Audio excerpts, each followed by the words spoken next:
thank you, Hitesh, for joining. And he's been kind enough with his time. We reached out thanks to Mahesh, few days back, and because of all of you, the kind of people who were joining in, he agreed to take the Saturday out for us, right? So thank you, Hitesh, for thank you for having me. Yeah. So let me ask you, you have so much of name already.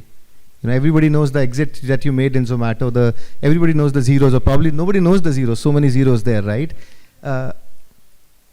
You have so much of, I would say, legacy already built out. What keeps you going right now? Why are you still working, right? Why are you still doing things like you have money, you have name, everything's there. Why are you still working so hard?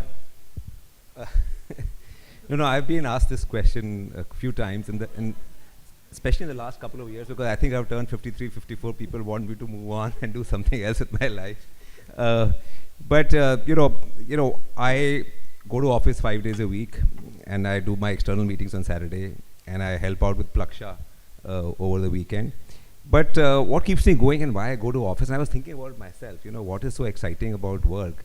I think it's basic. It boils down to 2 or 3 things. One, where we have a lot of bright people at work.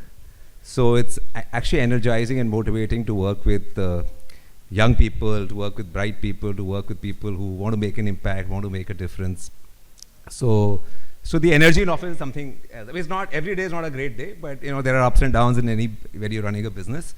But on the balance, I think I look forward to going to office and working with people. Then of course the kind of work we are doing, life started with Naukri, and then we built other businesses. But in the nature of the industry we are in, the digital industry, the internet industry, there's something new every few years. And you are like, oh man, will we survive this time around or not? So 25, 30 years ago, the internet was new. Then there was search, and then there was social networking, and then we got the phones and the apps and Android and iPhone, and every time you have to reinvent, you have to sort of figure out how to sort of do things differently, how to leverage new technologies. Now it's AI, right? So there's so much noise and buzz around AI, and we are also sort of constantly trying to figure out how to leverage, AI for our business. And at the same time, if you don't, you could get disrupted, and somebody else could take your cake. So these are some things this is interesting. You sort of keep doing new stuff. You're constantly innovating. You're trying to build new businesses. We just started about a few years ago, we started investing in a blue collar job board. So now we're building a blue collar job platform called Job Hai. And this year, last year we started monetizing. This year we're starting to monetize more aggressively. It's a big opportunity, and of course, along the way you also solve problems. So if you look at some of the verticals we are in, jobs, real estate, education, matrimony, blue collar, these are genuine sort of problems and genuine issues which this country, and challenges which this country faces. So if you're able to make a difference, that also makes the work a little more meaningful. All right, so let's look at the 3 hats you wear, right? You run Infoedge, which is a publicly listed company. You do strategic as well as, I would say, formally investments, like both strategic and for the financial investments. And you are also a founding trustee of Ashoka and Plaksha, right? And you've seen the 3 journeys. So which has been the easiest of the 3, and which has been the toughest of the 3? So, the Naukri journey, of course, is like we raised money in early 2000. And just after we raised money, we were lucky. We raised money in May 2000, and by June 2000, there was a .com bust in the US. And for a long time after that, no money was available in India. And we had raised 7 crores, of which only 3 crores came into the bank. The rest was supposed to come later if we met our plans, right? So that was, but I was younger, much younger at that time. I was like 27, 28 years old. I was like, dekh lenge jo hoga, right? But it was a survival issue, at that time. And nobody knew. And we were not trying to build a .com or a startup or a large business or a unicorn or a sunicorn. That was not the mindset. The mindset was, can we build something, which will ensure that we don't have to work again, right? More than anything else. So that was a survival issue, and that was a period where we were like 24/7, hands-on, traveling, 12, 14 days a month, doing 4 meetings a day, all kinds of, in a startup you have to do everything, right? So those 4 5 years were enjoyable, were very memorable, and we got lucky, I would say, and we did a few things right, and we survived and then went on to thrive. So that was, of course, a tough time, but I was younger, it was memorable, it was one of those things where you went with the flow, and we got lucky. In fact, the journey after that, even though the company became a lot sort of bigger and stronger and was generating and has been generating a lot of cash, has been harder because it's just a much bigger market, much more challenges. Scaling up is a different ball game altogether. Investing, we stumbled into it, okay, and we were naive in the beginning, and some of the best investments we made were when we were naive, right? So our first two investments were big investments of Zomato and Policybazaar, and they both turned out to be like 100 baggers or whatever. And then, of course, over time we learned the art and science, and we got better at it. But it was never, about survival or about betting the house. It was small sums of money we were investing, and we were experimenting, and again we got, at that time there was not much capital available. There was not much competition for investments, and we understood a few things, and people appreciated the fact that we were operators ourselves, and that we could add operating value in addition to financial value, just giving money. So that was, I would say, a difficult thing to do, because we learn new things, and we had to build a new business, and it's hard to sometimes do both these things inside one company, because the pulls and pressures are different. An operating business is very different from an investing business. But it was never about betting the house, right? The Plaksha Ashoka journey. Ashoka, I was involved more. I was a donor, and I was a trustee, and I continue to be on the board of the foundation, and I used to go for a lot of meetings, but I was not hands-on. So I was like operating from like a board member. Plaksha has been a very different experience, because I was like, pretty much hands-on from day one. And it was a new institution we're building, and there were lots of tough moments, in the sense that, one, there was nobody who was fully 24/7, because all of us were doing day jobs and also doing Plaksha. And we were raising money and trying to get land, and this is stuff we were not used to, and then in between we had COVID. And we were building while there was COVID, and for a while we were not sure about whether we would even go ahead with the project, and whether we should defer it by a year or two. But then we decided to, continue, and as luck would have it, a few good, we got a lot of support from a lot of big donors who, sort of backed us at that time, the Bharti Group, Havels, and a bunch of other, as luck would have it, we opened around, and it was very hard to build during COVID, right? Because nobody could go to the site. It was hard to get just everything done, and since then it's been, of course, we've graduated one batch, and now the institution is scaling up. We have 45 full-time faculty. We have 50 acres of land. We built out a few lakh square feet. We have 700-800 students on campus. It's getting a good name. It's getting good traction. It's been, I would say, a very rewarding and fulfilling journey. So a lot of people say, "Acha, business wo sab karte hain apne liye," right? But this is something you're doing for others, and therefore they appreciate it more, and they talk about it more, and so I think that in that sense it's been very fulfilling. Yeah. So what is that learning from your Infoedge journey that you have been able to replicate at Plaksha? Yeah. So I think everybody here, many of you may be academics, and some of you maybe from the non-academic side, but all of you are from university or are associated with universities.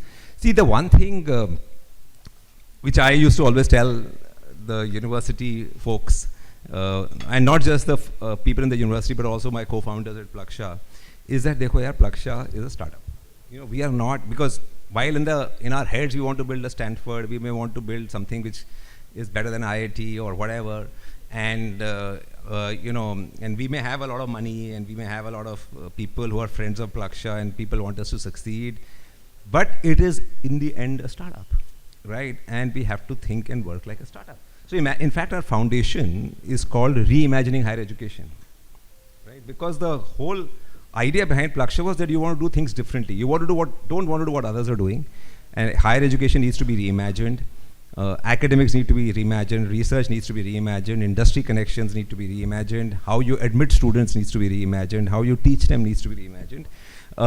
So it was like, listen, this is an experiment. It's a bold experiment, and we're going to be taking a lot of money from a lot of people, and it's a startup, and we should not think and act like IIT or whatever other established institutions. And startups are about the first few years. It's about survival. It's about there's a concept of a valley of death in a startup. So most startups fail not because the idea is bad or because any other reason, but because they run out of money, right? And Suraj will know that, right? So in the early days of Naukri, also we used to collect in advance because funding was not easily available. We said, sir, advance mein paise lenge. We're not going to run after money. Right? So and a lot of the people who were associated with Plaksha, some of them were from big companies. Now, big companies are never short of money, right?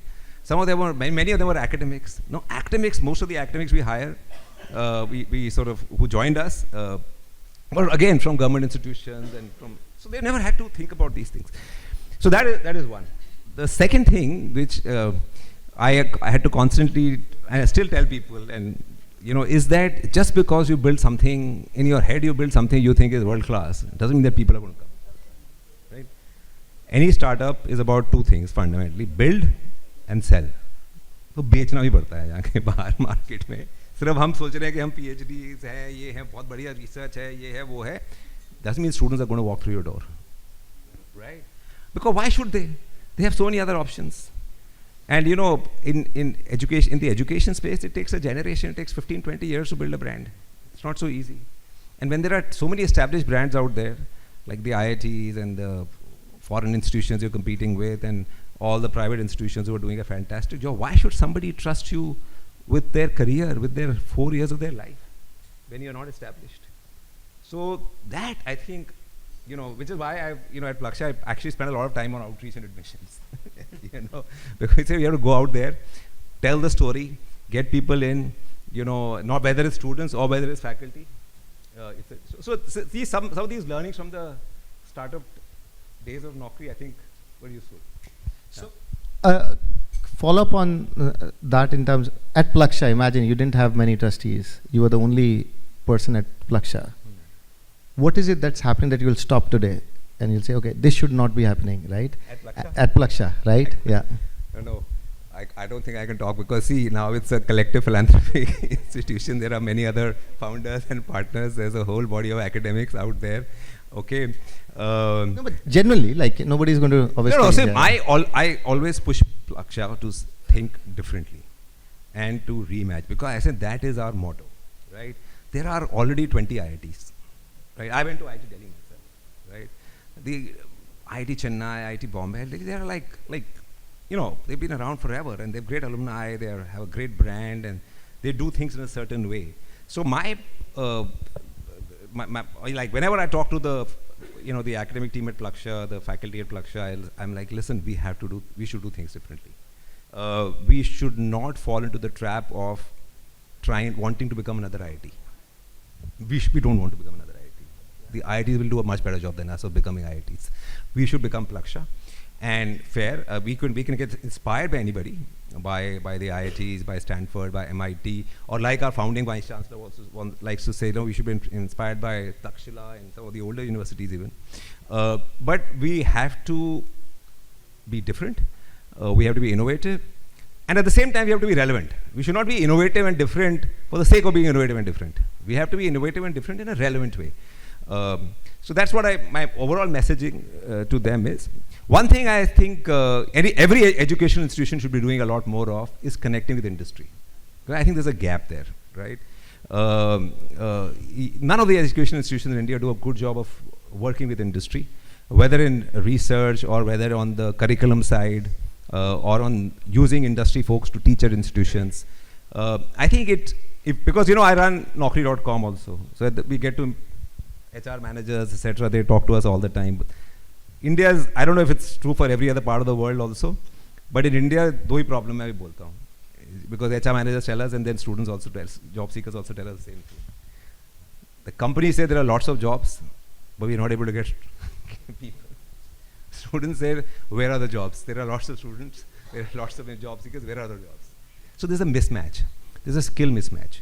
What the companies need and what the institutions, education institutions are teaching is perhaps not in sync. And only if they interact more and they work together, will we do a better job on that? Yeah. And quickly delving into the whole, see, when Naukri was started, you know, I still remember there used to be a separate newspaper, I'm forgetting the name, some Employment Times, right, or something like that, where only the jobs would come. It will come once in a week and people will subscribe to it because they wanted to know what jobs are available, right, to the world, like, you know. And today if you see, Naukri.com is like by far the largest player. And that whole journey of digital transformation that you brought, first to job opportunities, then with Jeevansathi, right, and then with Shiksha, and like that whole journey, right. Like we have in the audience a lot of higher education institutions, and a lot of the technology players like who are working with institutions, and I think we seem to be at the same very native early stages of digital transformation. Institutions have the intent to change. There's a capacity challenge, like, you know, we were speaking about.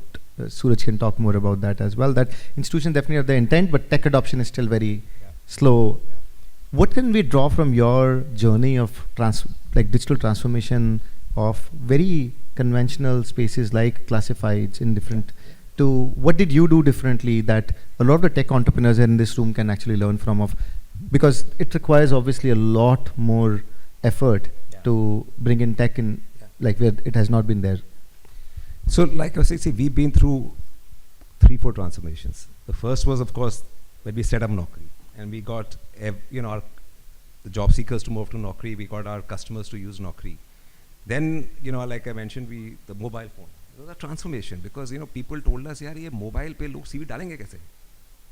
Right? How will this screen size was a big change, right? And it took a while for us to figure that out. Okay? And now we are going through an AI transformation, which is again, a huge transformation. But the point I was getting to is, every time you want to transform, right, you have to first believe in it. That's the first point, right? Okay, yaar, this is the right way, and we have to do this, and then you have to commit to it, right? Okay, listen, we are committing to it. We're not just doing it for the sake of doing it. We are not doing it because somebody else is doing it. We are not doing it because it looks glamorous, we can talk about it, we'll put it in a brochure. No, we actually believe in it, and we will commit to it. We will commit resources to it. We will get whatever it takes from outside or inside the institution or company and go after it. And we'll give it our best shot. And there may be ups and downs, right? You could take some time to get things right, and sometimes things go down before they go up, right? But you have to commit to that journey. You have to believe in that transformation, and you will say, listen, this is the way forward. And this is not just about tech transformation, but any transformation, right? Any transformation you may want to do in your company or institution. And it often starts with getting two kinds of people I've seen. One is a good leader, okay, who can make it happen, right, inside the organization, who is perhaps either seen it before or done it before, or is a big believer, is a learner, is curious, can make it happen, and is willing to sort of, take the risk. And it takes smart young people, right, who come trained from, like, today if I want to hire AI graduates, of course we can upskill, we'll reskill, but if you take young emerging talent who've been trained in AI, who've grown up, over the last 5 years, 4 years working with ChatGPT, etc., they're more likely to, they're more passionate, they're more trained, they're more knowledgeable, and they don't mind, just doing this for the next few years. So that's the third thing. You need a good leader. So if you want to technically or digitally transform your institutions, you need somebody who can think like that. Yeah. Right? And you need to get young talent in to support him. Lovely. Last question, and then I have two very quick rapid questions, right? So, when Zomato went public and it was all in the news, I think you guys made a few thousand crores there, right? I don't know. What's the exact number? You could do the math. You won about 12-13%. Oh, lovely. So look at like that. I think if I remember the number, it was about 36 or something. How much was the number? Like you can tell. Number? Yeah. Zomato is worth about 2.7 lakh crores today. So it was like about, let's say, 25,000 crores, right? Like that's a huge number. Yeah. How did your life change after that? I want a perspective. Did anything change when you woke up? You read, oh wow, 20,000 crores, right? So as a company, did anything change? Yeah. So Naukri went public. Infoedge went public in 2006. Okay. So when we went public, our valuation was 800 crores. Right? We were a profitable company doing 20-30 crores of profit. We were valued 800 crores. When we listed, we got a pop and it went to 1,500 within a day at that time. And this is, I'm talking about 2006. Right? What happened? Nothing happened. Nothing happened to my life. I was like, oh man, ab to ye niche na aa jaye. I have to justify this. We have to keep growing as a company. We have to keep doing better. Because if we are not able to grow profitably, this may, I don't know, crash. And till when you're private, nobody knows. But when you're public, everybody knows. Right? So that was so that happened in 2006. Only thing I did after 2006 was to buy a plot of land where I used to stay on rent in the same sector. In Noida, I bought a plot of land, which I did not build for 4 years. I didn't have the time. Okay. And then finally my father said, let me build it for you because you're not able to do it. So he spent some time, building that house in the same sector in Noida where I was staying on rent, right? Adjacent. So that's how life changed. Okay, so I moved to a better house after a few years of going public, not immediately, maybe after 6-7 years of going public, right? And I've stayed in the same house. I don't, and my kids have now grown up. They're studying, and they're just two of us. And it's a big house. I don't know what to do with that house even, because we don't even end up using the rooms of the house, right? So what I draw pleasure from is in my morning game of tennis, okay? And, like I said, the work I do in office, okay? And once in a while you travel for a holiday and spend time with family. And of course the work I do on the weekends and on, with Plaksha and, just imagining you. Not much, I mean, really. You have to keep doing, I think it's very true. Most things in life are free. Yeah. All right, so quick questions. Need just one word answers from you, right? So imagine you go back from here and your wife gives you an option that you have to choose one out of the three. Infoedge Ventures, or Plaksha. You have to choose one. Which one will you choose? One word answer. Unfair question. See, yeah. Yeah, Info is a public company. Yeah. Whatever I say, All right. Okay. We'll spare you with that. So the next question, which is again, but this is something that you have to give an answer in the one word, right? In how many years do you see Plaksha can beat the top IITs? How many years? Just the years. So, again, I'll give you the number of years. Yeah, just give the number of years. But I don't think the goal is to beat IITs. No, which I know. When will it become a solid name, a reputable institution, one of the best in the country, and comparable to some of the best at least in Asia? I would say just give it 5-6 years. 5-6 years? Yeah. Wow. Yeah. All of us are going to, this is on record, 5 to 6 years. Hitesh, thank you so much for joining for this conversation. And this was a lovely conversation. Thank you. Thank you for joining in.